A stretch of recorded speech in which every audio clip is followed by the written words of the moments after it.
Welcome, guys, to How the Frack We Got Here, a show that takes the news and events of the week and try to make sense out of it all.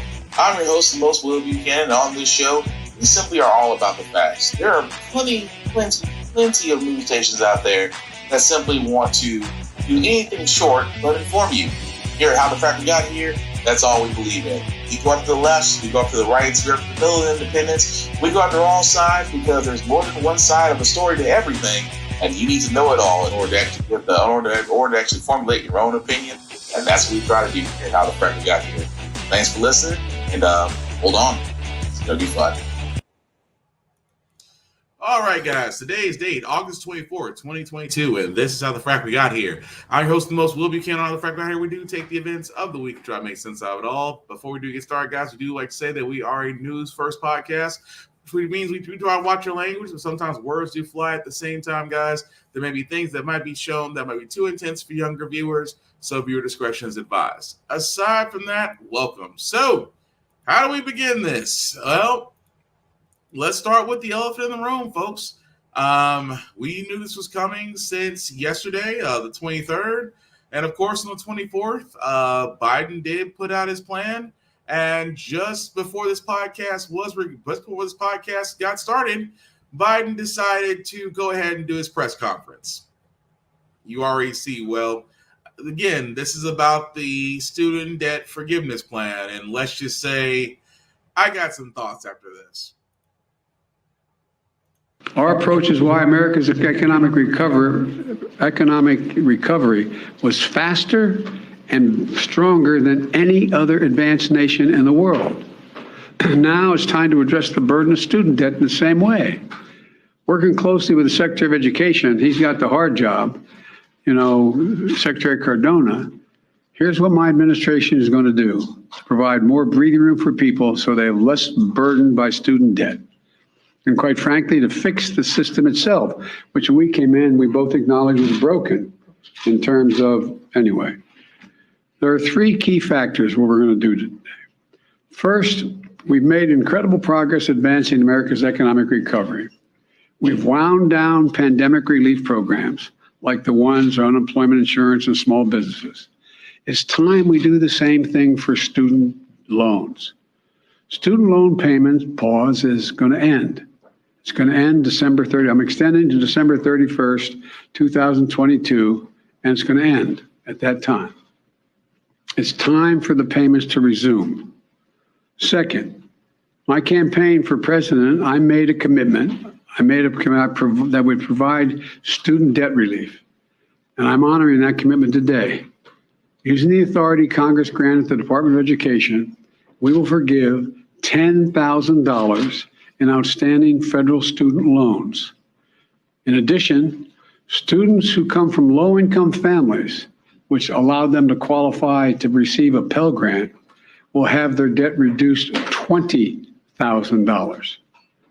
Both of these targeted actions are for families who need it the most. Working and middle-class people hit especially hard during the pandemic, making under $125,000 a year. If you make more than that, you don't qualify. No high-income individual or high-income household on top of the 5%, in the top 5% of incomes, by the way, will benefit from this action period. In fact, about 90% of the eligible beneficiaries make under $75,000 a family. Here's what that means. If you make under $125,000, you get $10,000 knocked off your student debt. If you make under $125,000 a year and you received a Pell Grant, you'll get an additional $10,000 knocked off that total, for a total of $20,000 relief. 95% of the borrowers can benefit from these actions. That's 43 million people. Of the 43 million, over 60% are Pell Grant recipients. That's 27 million people who will get $20,000 in debt relief. Nearly 45% can have their student debt fully canceled. That's 20 million people who can start getting on with their lives. All this means people can finally crawl out from under that mountain of debt to get on top of their rent and their utilities, to finally think about buying a home or starting a family or starting a business. And by the way, when this happens, the whole economy is better off. In the coming weeks, the Department of Education will lay out in detail a short and simple form to apply for this relief, along with information when this application process opens.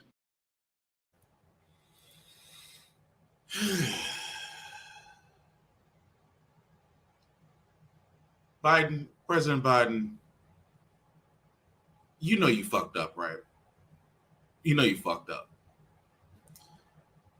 Y'all, there's no way that I can go with this. Let me just go ahead and say it. I know a lot of people right now are saying it's something because a lot of people, a lot of Democrats were calling for canceling out the student loan debt, which was a little over $1.7 trillion. Biden had the ability. Biden kept kicking the can down the road. And a lot of people were sitting there saying that Biden didn't keep his promise. Biden didn't keep his promise student relief debt. The fact that you either got 20,000 or 10,000 knocked off is a drop in the bucket. The fact that, not everybody is making well over 125,000. A lot of people are under that margin. So therefore, the debt is still going to remain with them for several years. When I first saw this, all I could sit there and say was, you fucked up. How is it that, of course, with it being midterms next month, that above all else, the Republicans gave you a gift? Republicans just a matter of a month ago. It's amazing what a difference a month can make. As a matter of a month ago, Republicans attacked women's rights. They fought along with a conservative over Supreme Council to overturn Roe versus Wade. Trigger laws in heavily conservative states went into effect, making it harder for women to have the rights of their own reproductive bodies. Republicans handed Democrats the midterms. They really did. All Biden had to do was put the kibosh on it. Say that you're canceling the total amount of the student loan debt. Had he did that, or decriminalized marijuana and pretty much broke out all those that had lower drug offenses, the Democrats would have won by a landslide. Now that Biden, just a few moments ago, President Biden a few moments ago decided to tell us the student loan plan, again, puts it right back in 50-50. Because a lot of people are going to be dismayed by this. A lot of people were expecting a lot more than 10,000 or 20,000 because those are the numbers that Biden stuck on. But people forget Biden is a centrist Democrat. Centrists are middle of the road. Centrists are so lightly conservative that they're not yet called Republican. They're actually one level above moderate Democrats. He's a centrist Democrat, which is basically just lightly seasoned Republican. And we should not be surprised by this because he tries to use his kids, saying his kids had to work to pay off their student loan debt, which again, it's easy to say because when his kids go to school. That's why I sat there and said the current president seems to be a little out of touch with reality. But let's cover a few things first. A lot of people say the president failed in his campaign promises. Now, don't get me wrong. He failed in a lot of his campaign promises. His Build Back America plan never came to fruition. It became a watered-down Inflation Reduction Act plan, which, again, was still stripped of a lot of things that would have made it better, only to appease 2 senators. He did not get the Voting Rights Act or the John Lewis Act passed, which, again, if either one of those was put into effect, moreover the Voting Rights Act, we would not have half the problems that we're expecting with these Republicans in the upcoming election. He also did not get the George Floyd police reform bill passed because, again, Republicans were not going to play ball, and he didn't want to tick off his police voting unions. Again, a centrist president. And just to put the kibosh on it all, he failed to protect women's rights because they knew this was coming ever since Republicans ramrodded 2 Supreme Court picks to give them an overabundance of conservatives in the Supreme Court. He acted too little, too late to codify women's rights. Again, he does not, along with his progressive, now turned conservative agenda, didn't make it. But the one thing I will say in this, though, he did actually keep his promise as far as what the amount he was going to do. And we got the video to prove it. A lot of folks are hoping that this day just would not come. Certainly were, Ron, and a lot of people are calling on the president to forget all of that debt. Now, some on social media, including the ACLU, are even bringing up President Joe Biden, saying he was in favor of doing it while on the campaign trail. Even just like a little bit of money to help repay those loans would be really helpful. So let's verify. Did President Biden pledge to forgive federal student debt loan? Our sources are Joe Biden's 2020 campaign website, the White House Communications Office, Federal Reserve Economic Data, Federal Student Aid, and the U.S. Department of Education. During the campaign, President Biden said his job and the economic recovery agenda would focus on providing relief from student debt. I'm prepared to write off the $10,000 debt. His 2020 campaign website confirms his plan to cancel a minimum of $10,000 of federal student loan debt. He also went as far as to say he'd forgive all undergraduate tuition-related federal student debt from public colleges and universities and private HBCUs for people making up to $125,000 per year. So, yes, we can verify President Joe Biden has previously pledged to forgive at least $10,000 of federal student loan debt for each borrower. So, yeah. I mean, yeah, $10,000 was easy. Easy. It was, that's why I said, yeah, he kept his campaign promise because he gave a number that was easily obtainable. He got a number that was easily obtainable, but that's like kicking a field goal from 2 inches away from the post. It's hard to miss that. At the same time, guys, this is the point that I keep making, that it's low-hanging fruit. Because, yes, it is getting closer to midterms. Democrats need all the wins they can get. Republicans have yet to produce anything but say no and defend Trump. So, yes, Democrats are going to try to get additional wins on the board to secure minorities and women's and other people's voting to ensure they either keep the House or the Senate, or bonus, be able to keep both and extend their control of the Congress.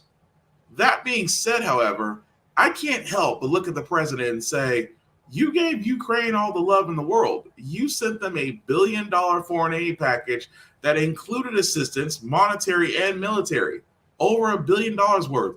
You passed that with no question. You didn't give them restrictions. At the same time, there is that other elephant in the room, the PPP loans. And there's one thing about the PPP loans I want to point out. Number one, this right now from ProPublica, that's actually tracking the Paycheck Protection Program. Here it is as it stands. $11.5 million loans were approved. Over nearly 969,000 organizations were approved for loans between $150,000 and $10 million. Amount approved, $793 billion. Amount forgiven includes any accrued interest, $742 billion. Let me say that again. Amount approved for this Paycheck Protection Program was nearly 794. Well, let's be honest. Let's give the exact amount. $793 billion was approved for this travesty of a government plan. The amount forgiven was $742 billion. You know what that tells me? That tells me that $51 billion is still expected to either be forgiven or paid out.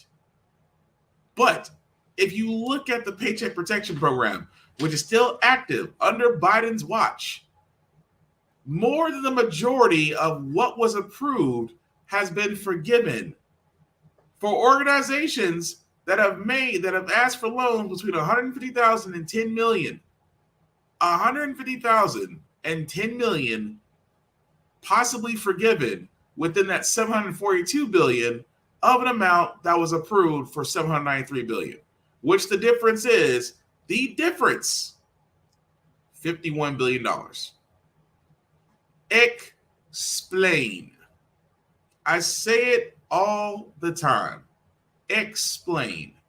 Explain how the PPP loan can allow businesses who, by the way, the PPP loan itself, for the simple fact of the matter, had lack of oversight to almost where everyone could be approved, even though they may have not qualified as a small business, which is exactly what the PPP loan was for. But almost everybody can get a loan, whether you had a business or not.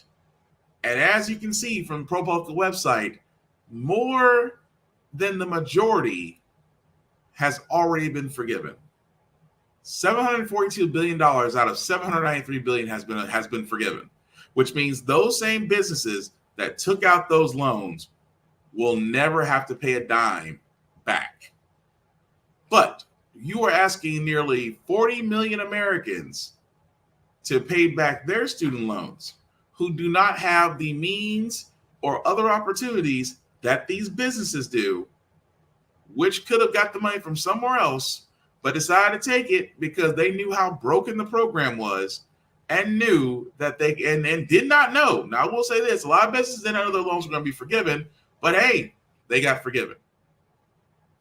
So why, and I stress this so much to the Biden administration. What does Ukraine and big businesses have over you to where they can have free money or have money be given to them and forgiven? But when it comes to the students who are now adults that may or may not have degrees, but have student loan debt that is keeping them from purchasing a house, that is keeping them from moving forward in life, that is damaging the credit profiles. Because again, credit profiles, debt to income ratios, student loans add into that debt. And if your debt to income ratio is terrible, then yes, it is going to affect your way of life. But yes, President Biden, please tell me how this drop in the bucket is going to help. Because the way I see it, you just made the midterms that much more difficult for Democrats to come out swinging and winning. Only because you are so out of touch with reality that it's disturbing. But businesses get their loans forgiven and still keep their money. But I guess students, because of this age-old thing of if you took out the loans, and let me also stress that too. Nothing was done about the banks, by the way. You understand, banks can still give out student loans. No terms and conditions have changed. None. Banks can still write the terms and conditions how they see fit. They can write the interest rate how they see fit. Nothing of that has changed. Where is that in the student debt forgiveness bill? Where is it that banks have to actually adhere to a certain status of loans, financing, and interest rates? None of that can be found. But President Biden kicked the can this entire time, and this is what you have to show for it. As much as you kept your campaign promise of $10,000, it's still, to me, a failed promise. That being said, guys, we're going to go ahead and switch gears for a second because we do have some stories involving law enforcement, especially this one about the story of this man who was shot and killed by police. And of course, word of warning, this is highly graphic.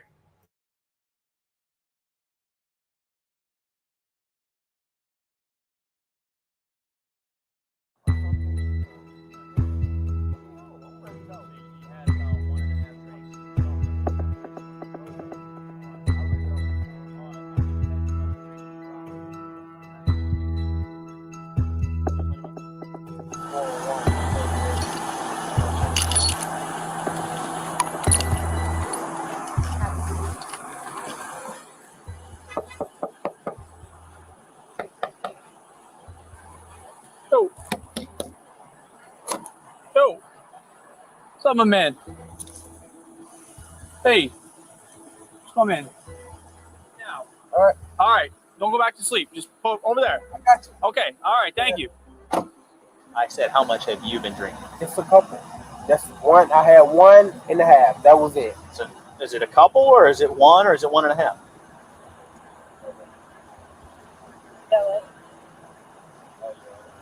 I'm going to go down and up. Focus on the tip of my finger. All right, just take a deep breath in. Put your mouth over the mouthpiece. Blow as hard as you can until I tell you to stop. Blow, blow, blow, blow, blow, blow, blow, blow, blow, blow. Stop. Very good. I just had a few drinks. That's it. I think you've had too much to drink to be driving. Put your hands behind your back for me. Here, put your hands behind your back.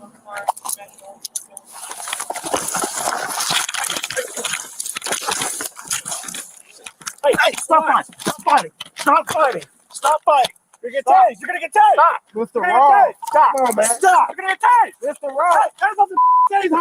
Hands off the taser. Stop fighting. Hands off the taser.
As prosecutors, we are guided by the law and by the facts, and that's what we did. Okay, so remember that story? Well, have you ever wondered what a black... Oh, that didn't work the way I intended. So, with that story, guys, keep in mind, that was Rayshard Brooks, a man who was literally shot, right? Shot and killed by police officers after that dispute. Now, unfortunately, a special prosecutor in Georgia, let me actually get that up to where you guys can see it. A special prosecutor announced Tuesday that the murder and assault charges will be dismissed against the two Atlanta police officers involved in the shooting. As they said, the special prosecutor both acted as reasonable officers who would, under the facts and circumstances of the events of that night, both acted in accordance with well-established law and were justified in the use of force regarding the situation. Were justified in the force, justified the force regarding the situation. He turned and took the taser and shot it. Therefore, the other officer, Brooks, decided to withdraw his service weapon and fire. How is that? And of course, those are the two officers right there. But I'm sorry. How is that justified? It's a taser. Tasers is non-lethal. Yes, he got it away from you. But whose fault was that? Officers are usually trained to actually pretty much keep their weapons to themselves. But at the same time, even though he did draw the officer's taser and use it on him, what justification is there that the officer could pull his gun and shoot him? His life's not in danger. It's non-lethal. So again, I'm trying to figure out why in Atlanta are these two officers are about to get off when one of them literally murdered an individual who did not put them in a life-threatening situation. That's where I'm lost. I am stuck. I am wondering on that, really.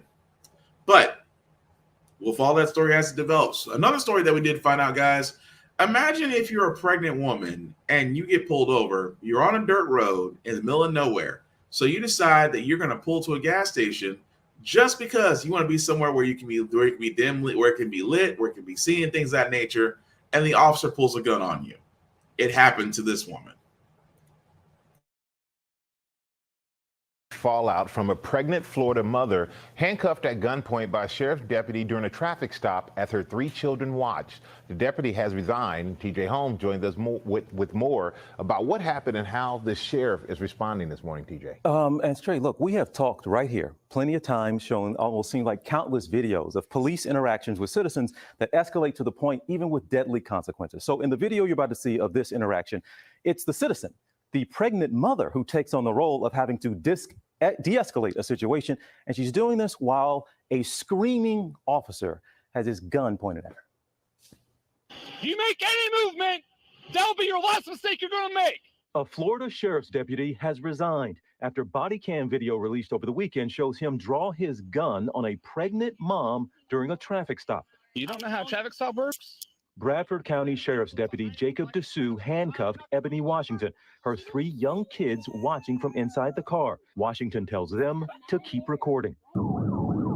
This all started Friday evening when Dessous blared his sirens on a dark rural road, signaling Washington to pull over for speeding. After driving about a mile farther to the next gas station, she tries to explain she'd done so in order to be in a better lit area. The body cam video shows her exiting her car with her hands up. The reason why I did not stop is because I'm in the middle of nowhere and my cousin tell me. I don't care about why. Just shut up. Yes, sir. About the why. Yes, sir. Don't care about the why. But I let him know I'm pregnant, sir. I'm 4 months pregnant, because I felt like how hard he pulled me that he would actually like throw me to the ground. In an ABC News exclusive with her daughters, Washington says she knew her decisions in that moment were critical. I didn't give him a reason for him to harm me in front of my children. And so my calmness really just came in because I was afraid for my life. I was really scared for my mom and I didn't know what they were going to do to her. Washington's husband believes the officer's reaction went well beyond what was necessary. She was treated as though she was a terrorist, for simply not pulling over within the time frame the officer believed that she should have. Bradford County Sheriff Gordon Smith tells ABC News he's disappointed this happened and we don't deal with black and white, we deal with right and wrong. The sheriff says Washington did exactly the right thing. She explains to him, she's flashing lights to get to a lit area. Okay, well, that's what I want my wife to do. That's what I want my daughter to do. That's what I want my neighbor to do if you feel unsafe. Washington's attorney now vows to pursue any avenue to prevent this type of thing from happening to others. How law enforcement is supposed to react on a speeding ticket, but we see it more and more, and usually it involves stereotype. Usually it involves, racial injustice. And although she says she was terrified, this mom wanted to send a message. I'm not that type of person. I'm an educated woman. And so I felt like I needed to loosen that stereotype that may have been in their head. We have reached out to that Deputy Dessous. We did not hear back. And you all, there's no shortage of stories out there. People impersonating police officers, pulling people over. That's led to assault and death. This is what people might recommend that your loved ones do. You pull over somewhere safe. Police themselves The sheriff said recommend you do this for the sheriff, deputy safety, and for the citizen safety. And you said it. We were talking. She put her hazards on. She wasn't speeding. She gave the indication that she was not fleeing. And she kept calm. It was the officer, as she said, who was. Yeah. Imagine that. Imagine that you literally kept calm while an officer got agitated and pulled his gun on you, simply put, because you wanted to get to an area to where you feel safe. And of course, the officer did resign, wasn't available for comment. But why are we surprised? Why are we surprised that if in this day and age, for most minorities, when they do get pulled over for traffic citations, you have to be careful. You have to be calm. Why? Because you're going to run a deputy that's going to sit there and say, well, I got the gun, I got this, you're not going to go anywhere, you're not going to do this. Imagine hearing that and you're pregnant with kids in the car. You have to be calm. Why? Because the trigger-happy cop on the other side is looking for any reason to fire. I keep saying this about law enforcement. Until law enforcement changes in the U.S., and there's multiple ways it can change. Number one, a better vetting process. Number two, longer training. Number three, I think there needs to be some more laws against the police. Michael Render, Killer Mike, said this best. You want police shootings and beatings to stop? Attack the money. Anytime there is a police shooting, anytime there's any action involving police that has led to injury or loss of life, take it out of the police pensions. If you attack the money, watch how quickly these things stop. Because that's the one thing. It's one thing you gotta say about our country. Money runs everything. If you attack the money, I guarantee it stops. Even more so, we do have another incident of law enforcement that's currently developing, and this one again, it's almost to the point to where it shouldn't be normal, but at the same time, in 2022, it's still shocking to see it. Investigation after a disturbing video went viral, and a warning: that video is hard to watch. It shows the Arkansas cops hitting and kicking a suspect. The video was recorded outside a convenience store in Mulberry, Arkansas. You can see the officers holding the man to the ground there and at one point even slamming his head onto the concrete. NBC News correspondent Guad Venegas is tracking this story for us today and joins us from our Miami bureau. Guad, what else do we know about this video and who's involved here in the investigation, where it stands? Aaron, this video went viral Sunday morning. We know that hours after authorities responded, Arkansas State authorities saying they have begun an investigation. All three officers have been suspended. Two of them are sheriff deputies, and the other is a local police officer. All three of them have been suspended. We also have information on the suspect that was arrested after this. He's been identified as Randall Ray Worcester. He's being charged with 7 different things, including battery and resisting arrest. We have heard also from local authorities, the mayor and the sheriff, both saying that this is under investigation. The mayor saying he was shocked and sickened. Meanwhile, the sheriff said he condemns all violence against anyone that is detained by police. So we'll wait for more details as this investigation continues. Aaron. Crazy, isn't it? Like, what are the reason? Like, unless you are fighting officers, I don't see the reason why it went to that level. Which, again, it's got to be a whole nother story. Police overreacting, police not using the right tactics, police not using the escalation tactics.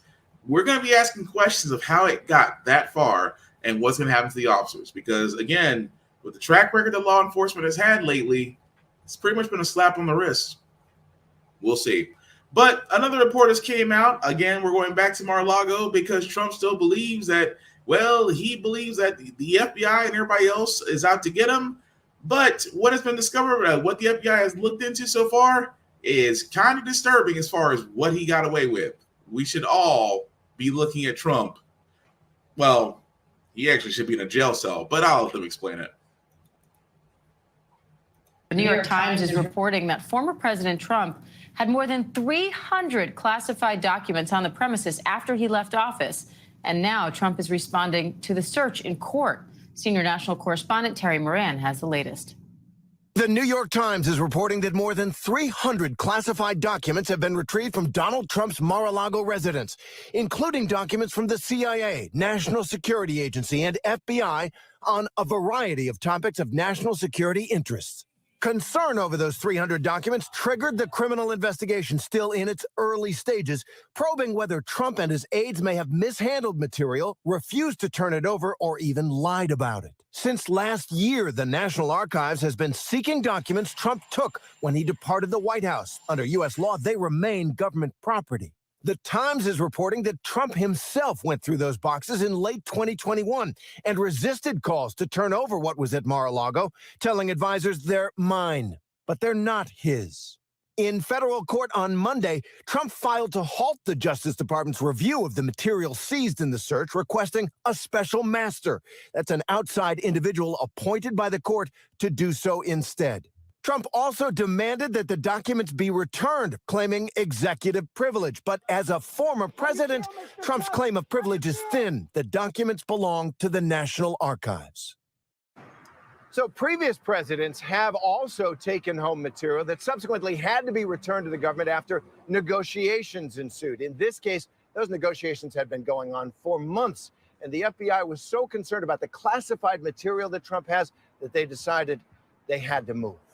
Diane? All right, Terry Moran, thank you. And let's talk a little bit more about that motion filed by the former president with ABC News investigative reporter Catherine Falders and host and legal analyst for the Law and Crime Network, Terry Austin. Thank you both for being here. Catherine, what can we expect after this court filing from Trump's lawyers? Was overly broad, that it was against his constitutional rights. DOJ, and this is rare for them so quickly, responded in a statement last night saying that this was authorized by a federal court, that there was probable cause for the warrant, and that they will be responding to Trump's motion in court. Now, it's significant because DOJ does not talk publicly, typically, about ongoing investigations. They've always said that they're going to speak through court filings. So this motion has opened up an opportunity for DOJ to respond to some of these questionable claims made by Trump in this motion yesterday. So we could learn more information about the search leading up to the search and potentially any violations of criminal codes here. Now, Terry, the motion from Trump requests a more detailed receipt from the government of the items that were seized and that the DOJ return any items that were seized that aren't within the scope of the search warrant. Does he have a right to some of these documents? Well, he very well could have a right to some of the documents if it turns out that they are personal documents and they were swept up when there was the search that was conducted. But we've already learned that most of these documents were classified or top secret documents, and those documents do belong to the National Archives. They do not belong to the president personally. You can make the analogy as if you were working for a company, and when you left that company, you are not supposed to take those documents. So I don't think that the argument that Trump is making at this point is a very strong or valid argument. Terry, the motion also included this message from President Trump to the Attorney General, warning that people all over the country are angry about the raid and that, quote, the heat is building up, the pressure is building up. Whatever I can do to take the heat down, to bring the pressure down, just let us know. That was the quote that his lawyers attributed to Trump as a message to the Attorney General. Why put that in the filing? I think, Diane, that is a political message. Trump is trying to make this a political argument. It seems, if you read between those lines, a veiled threat that if he cooperates and if the DOJ cooperates with him, that he will send a message to his base that they should stand down. Basically, we've already seen that FBI has been invaded, so to speak, and that people's lives have been threatened and are in danger. And so Trump is saying in this motion, which is a legal document, that he can tone it down if, in fact, the DOJ cooperates with him and he cooperates with the DOJ. So does this play a role in a legal argument, or does this just happen to be in a legal document?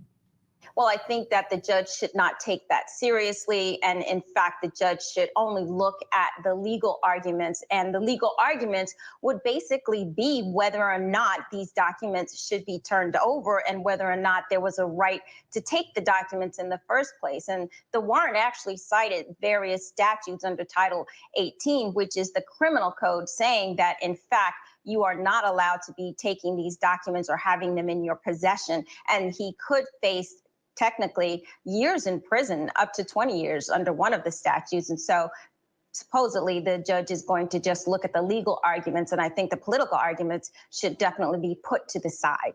Catherine, how did this whole case even start? What made the government start looking into whether Trump had taken classified material? Well, look, in the final days of Trump's presidency, it became clear that he would bring some of these documents up to the residence, for example. There had to be some sort of document retrieval. The White House has to make sure all these documents are getting to the National Archives. So it became clear that they all weren't heading over to the archives, for example. And this has been going on since he left, but also since January, when the archives originally retrieved 15 boxes from Mar-a-Lago. Because they retrieved that information and went through it, it became clear there were more missing, more documents missing. And the government still doesn't know if they have all of these documents. So again, this has become clearer to them as they've gone through this. We know that various other committees, for example, the House committee investigating January 6th, unrelated investigation, but they've also requested documents as part of their investigation from the archives. That prompts the archives to then go through those documents. Potentially, there were more missing that they learned of. Okay, so long story short, so Trump may have documents. Think about this. You have documents from the CIA, the FBI, and the NSA. That's basically the Espionage Act. 300 plus documents, and Trump is trying to subpoena them and claim executive privilege. Sometimes I really, really wish one of Donald Trump's lawyers would explain to him how the Constitution works. You don't get to claim executive privilege if you're no longer the president. It doesn't work that way. But again, I think it's going to be heading to a point to where Trump's going to have to answer for this. Now, do I think this is going to derail him from 2024 presidency? Coin toss, might. But a lot of the people that he backed, 80% of the people that he backed did get elected in their primaries. So there's that. But again, you don't think for 1 second he doesn't want to be president again, you are definitely out of your mind. But still, 300 classified documents somehow got out of the White House and wound up in Mar-a-Lago. He's complaining about the FBI search procedure, which was done legally. But that just goes to show you, it makes you wonder what else is in those documents. Because if there's anything of national security, anything regarding nuclear weapons, anything regarding information on our allies or our enemies, and you don't think Trump will use any of that to save his own skin or to get a little bit more capital, you were crazy. But 300 documents. It's going to be kind of hard to sit there and say that it's a small uh-oh. All I'm pointing out. But switching gears for a second, guys, school, yes, for a lot of kids, actually it should be for all kids, school is back in session as they begin the, I guess you can call it the beginning of the fall-winter part of school. That being said, however, there are some schools that are not really open per se because, again, the attack on education still keeps going, and teachers and educators are taking a stand. Morning with back to school in full swing nationwide. Teachers are testing districts by marking themselves absent. There is no substitution for good and great teachers. In Columbus, Ohio, the state's largest district, public school teachers are on strike for the first time in nearly 50 years. Their demands include smaller class sizes and air conditioning in every school. With classes set to start tomorrow, the district is scrambling to find substitutes. Our community's children are the board's priority, and our final offer, we felt, did reflect that. We are doing this for the students. The Columbus Clash, the latest classroom flashpoint. Over the weekend, roughly 2,000 custodial and transportation workers in Philadelphia public schools also voted to strike, demanding better pay and... You all want active shooter training. They're asking for the training that you'd think they'd be getting already. A sobering stressor for modern teachers who also balance ever-changing COVID restrictions and soaring rates of anxiety among students. It's taking a toll, with an estimated 300,000 public school teachers and staff having left the field between February 2020 and May 2022. A recent NBC News poll finding just 25% of parents are confident public schools will be adequately staffed this year. In Columbus, after years of remote learning, mom Kristen McCormick worries how her first grader Ezra will feel when his teacher isn't in class Wednesday. We have struggled as a family to maintain a sense of normalcy and a routine. So this is just sort of another log on the fire. And of course, a lot of teachers say that key complaint, that common complaint, is that notoriously low pay. So to put this in perspective, according to one study, public school teachers make on average 20% less than professionals with similar education levels and experience. Yeah, I mean, how many more ways can we say this? How many more ways can we say this? Teachers, educators have been saying this for decades. They don't get paid enough, and they don't. I don't know how many more ways we can say it. They don't get paid enough. They don't get the support they need. They don't really get the funding they should be getting. They don't get the help that they should be getting. Overcrowded classrooms, lack of materials. They're coming out of their own pocket to pay for certain supplies and things that they need. Let's not also forget the fact that they're having to still pay attention to all the kids in their classroom, even though the ratio of students to a teacher is nuts. But they still expect miracles to happen. And I keep saying this all the time. You want to fix the educational system. It's very easy. Pay teachers the same way you would probably pay. Let's just put it this way. Let's say the average teacher's salary is anywhere between $38,000 to $45,000 a year. Let's just say, in a crazy world, let's get crazy. Let's say a teacher's salary should be anywhere between $80,000 to $85,000 a year. Let's double that. Let's double that from the average salary of $35,000 to $45,000 a year. Let's bump that up to $80,000 to $85,000 a year. How many teachers will stay then? Let's actually give incentives. Let's actually fund these teachers the same way we fund the Pentagon. The Pentagon has a blank check, been having a blank check for years. Education has slowly been stripped every time the budget's done. Department Education always suffers. Pentagon doesn't, but every year the Department of Education suffers. Every year schools have to figure out a way to make their budgets work. But they take away from programs like metal shop, wood shop, home economics, music, chorus, band, auto shops, welding, 4-H clubs. They take away those things that can really help students because, again, it's always coming down to money. And not only that, teachers want certain. I mean, you should have air conditioning in your room, especially if you're in Texas or hot, or God's hot plate, Florida. You should have air conditioning in every room. You should have smaller classrooms so you can get more attention to students. You can pay attention to their learning styles and actually be able to adapt to them, not have to worry about 45 kids in a classroom when it should be less than 20. We should be giving incentives for teachers to go into education. We should be giving incentives to become teachers, to become principals, things of that nature. We should be giving those incentives the same way you gave nurses incentive during the pandemic, because nurses were being burned out at hospitals to the point where traveling nurses got buku contracts. But I digress. We find ourselves in the same area again. And that's only part of the problem. Part of the problem is teachers' schools not getting help. The other part of the problem, as I'm about to go into, you have these parents that above all else feel like they need to be in control of their child's education. And I've said it more times on this podcast, as well as said on all our social media. Once you start attacking the public school education, a lot of teachers are going to step out the way and say, okay, you want to teach your child so bad? Go right ahead. See how difficult it is.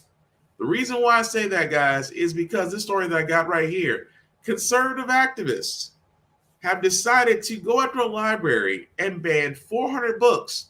The problem is with this specific library, those 400 books are not even that specific library. And do you want to know what books they were talking about? Their 400 titles primarily focused on young adult books with LGBTQ characters, scenes describing sexual activity or invoking the occult. You can only imagine which ones they're talking about. Because, Harry Potter seems to be a big one.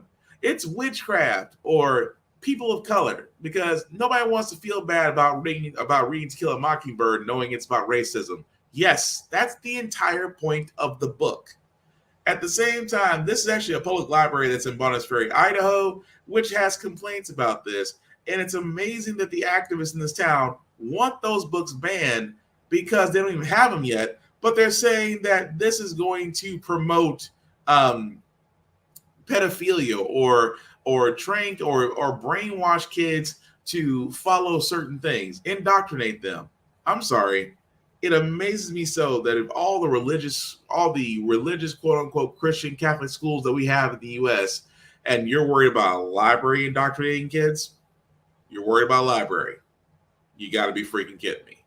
But again, this is why I sit there and say the whole entire time, guys, this is why I sit there and I say the attack on education is real.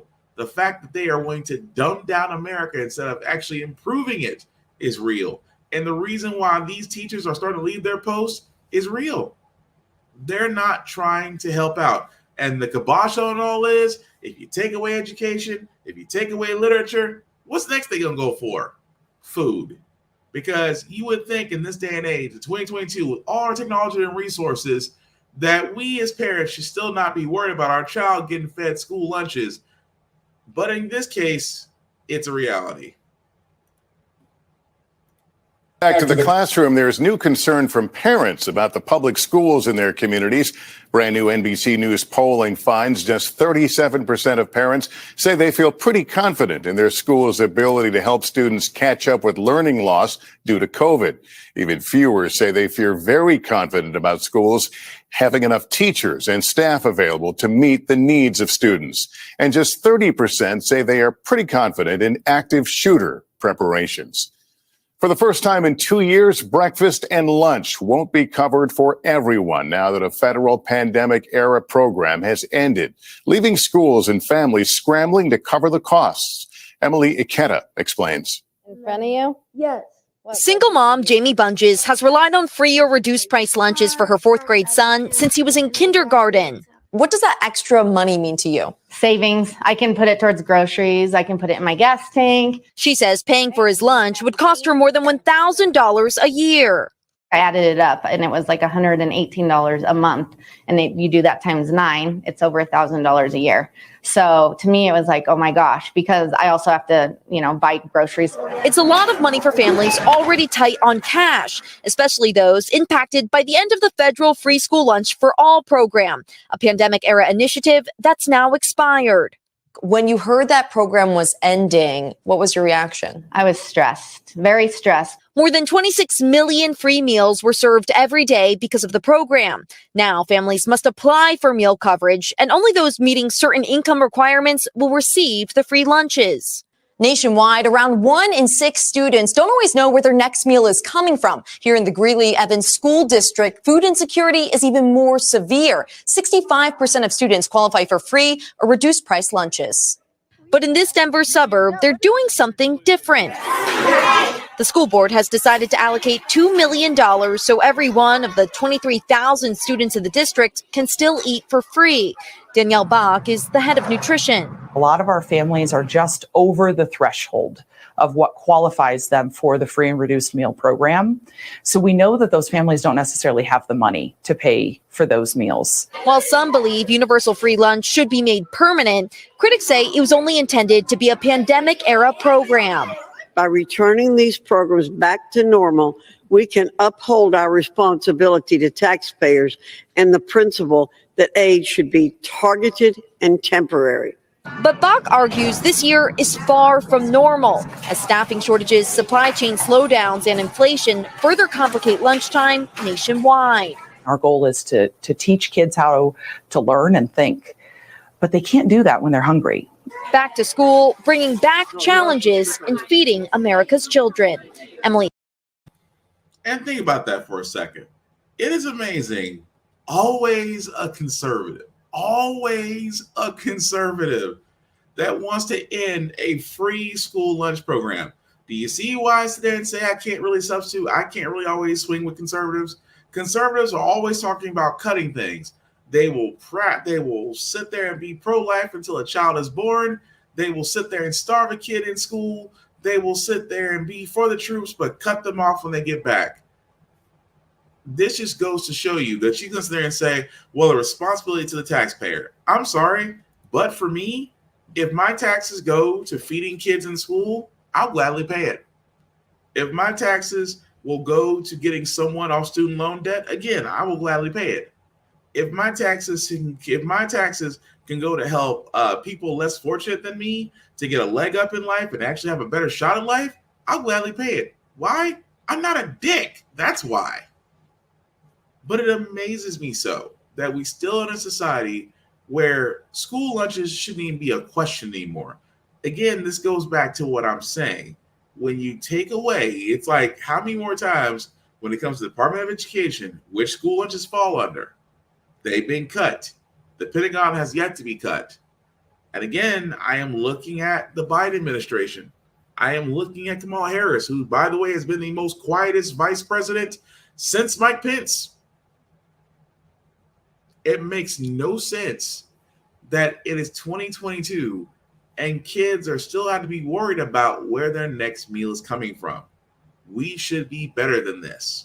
That's all I'm saying. But to wrap this up, guys, before we get to our feel-good moment, another reason why I keep saying that we need to watch the companies that always tout about doing things, because, again, guys, you've heard me say this. Asurion just a month ago let over 900 people go after boasting about record profits. Zoom, I think Zoom.com released 7,000 employees via a Zoom conference call, and that was messed up. Now, Ford's about to join the group as they're about to announce that they're going to be releasing 3,000 workers. The reason is a little confusing. Story breaking in just the last hour about Ford. What do we know? So, Kate, Aaron, it'll be a total of 3,000 jobs being cut at Ford, most of which are in North America. 2,000 jobs for salary positions, 1,000 for agency or contractor positions. A spokesperson for the auto giant has confirmed that it began notifying affected workers earlier today. It's all about streamlining operations, and Ford says it needs to evolve for its future, guys. That's it. That it needs to streamline and evolve for its future. Because if there's anything that a multi-billion-dollar automaker should be doing, is streamlining and downsizing. Has nothing to do with the fact that they're trying to make bids for electrical vehicles since the semiconductor bill got passed about 2 weeks ago. The point I'm making is just that this is the reason why I sit there and say corporations can no longer cry about loyalty when they will gladly cut people for business decisions. And I've always hated that. I've hated that when people say when businesses cut employees, it's a smart decision. But when employees leave a business, they say the employees are making it bad for everybody else. Or this new thing that you probably heard out there, quiet quitting. You know, when I first heard that, I had to ask questions. I had to ask, what is quiet quitting? Someone sat there and said it. It's basically doing the minimum requirements for your job, and then you're done for the rest of the day. For most people, that's your job. It's not quiet quitting. It's doing exactly what you signed up for. And then once that's completed, you close the laptop, you leave, you go enjoy the rest of your life. A lot of businesses out there are starting to sit there, and a lot of baby boomers. Yes, a lot of baby boomers out there. Not all of you. Some of y'all are starting to do this whole thing about you guys are out there quietly quitting. I remember back in my day when you worked hard. I said, yes, but back in your day, sir or madam, back in your day, you did not have a credit score. You did not have a fair Isaac Corporation where your life was decided by 3 numbers. You didn't have your price of everything was not inflated. You could get a 2-bedroom apartment. You could get a house. You could get a car. You could get an education for less than $1,000 a semester. You could have gotten all these things available to you, and then you, the baby boomers, got older. You, the baby boomers, started changing things. You, the baby boomers, destroyed the corporate ascension ladder that you guys preach about so much that is almost unattainable for people of my age and younger. Yes, baby boomers are responsible, but are responsible for the decline, partly in case. But at the same time, quiet quitting is nothing more than a corporate buzzword to justify how businesses are trying to deal with employees, because employees are finally wising up to the thing is there is no such thing as corporate loyalty. Corporations will hire you one day and will cut your legs out you from another day. And I explain this all the time. It is amazing how many times you're leaving a company, you give a 2-week notice. But when the company's ready to get rid of you, you get nothing but a handshake and a pat out the door. Do what is best for you. But quiet quitting is just up there with all lives matter and blue lives matter. It's bullshit. That being said, guys, we're going to move on to our feel-good segment, because usually on the Frack Guy here, we do cover a lot of things that are doom and gloom and sometimes make you faith in humanity. But hey, it's hump day. It's Wednesday. We want to get you guys at least get into Friday, which is Thursday, with some good vibes. And hopefully some wise words from a 105-year-old farmer will do just that. Finally tonight, America Strong, one of the nation's oldest farmers, gives us all a lesson in longevity. Earl Mallinger has a lot to be thankful for. Just last week, he celebrated 105 years on this earth, still tending to his 1,000-acre farm in Oslo, Minnesota. He's one of the oldest working farmers in the country. There's the colonel. Growing sugar beets, wheat, and soybeans. I like to be out with people and look at the crops. Well, I call myself a windshield farmer now. These days, he hires others to do the field work, but he still makes all the decisions for his farm. He's seen many advances in farming over the decades, from using hand tools to modern machinery today. In fact, he credits farming with helping with his longevity. Farming is a very good business to be in. It's exercise, fresh air, and you keep active. One of his secrets to living a long life? Keep moving. Once you quit moving, you'll go downhill pretty fast. He started golfing at 75 and played until just a few years ago. And for more than 30 years now, every Tuesday, you can find him here at a group for widows and widowers. Mallinger said he feels blessed to have spent his life farming and enjoying the fruits of all his labor, which now include his large extended family of 60 great-grands and grandchildren, sharing these words of advice today. Stay humble, and with the help of God, you don't have to worry. You can don't sweat the small stuff. Known for I can't blame him. Sometimes it's best to keep it simple.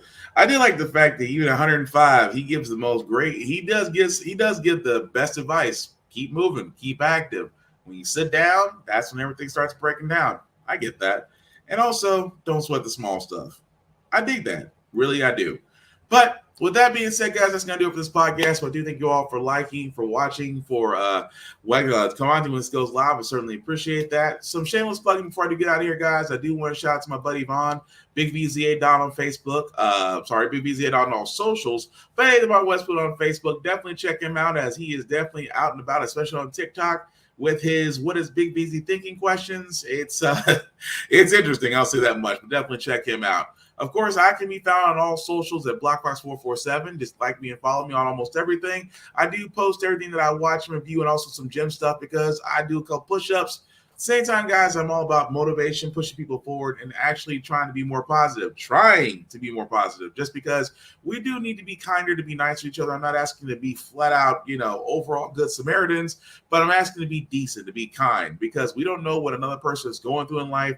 And always check up on your people. You never know, by saying hi or hello or seeing how they're doing, you may do more by brightening up their day. You actually may save a life in the process. So again, it takes zero energy to be nice. It takes 100% of your energy to be a dick. So be freaking nice. That's all I'm saying. As you can see at the bottom, guys, where I do have the trailer for the link, let me actually make that just a wee bit bigger. If you copy and paste that into your browser, it'll take you to my link tree that has the YouTube and Facebook groups for all of my podcasts. How the Frack out here, Get Bit, and of course, the Offense Podcast. Definitely like, share, and subscribe. And again, if you like what I did, let me know. If you have differences in opinions on everything we covered, let me know. I still want to continue the conversation on this. That being said, guys, also please be careful if you're out and about. Corona, monkeypox, and its variants are all out there. Please protect yourself. Wear a mask. Also, if you're feeling sick, stay home. Because trust me, we are still in a pandemic area, but the only way we're going to beat this is by protecting ourselves. Therefore, we are helping each other. That being said, guys, last thing to say about how the Frack got here, it's all about staying informed. We are not trying to reinvent the wheel. We are simply giving you all the information, allow you to make up your own mind for yourself. But we're providing a logical perspective that goes along with it. We do better as society once we're informed. We're progressive. We move forward. We try to right the wrongs of our past by making decisions now that we should have done back then, like electing our first black woman to the Supreme Court, electing our first black woman to the Federal Board of Governors, electing our first black 4-star military general. When we don't learn from history, we are doomed to repeat it. That's why we keep asking ourselves, why does everything go up by our paycheck? Why are we electing different politicians but still the same old game in Congress? And most importantly, how the Frack got here. Thank you all for watching, guys. Take care of yourselves and each other. We will all get through this.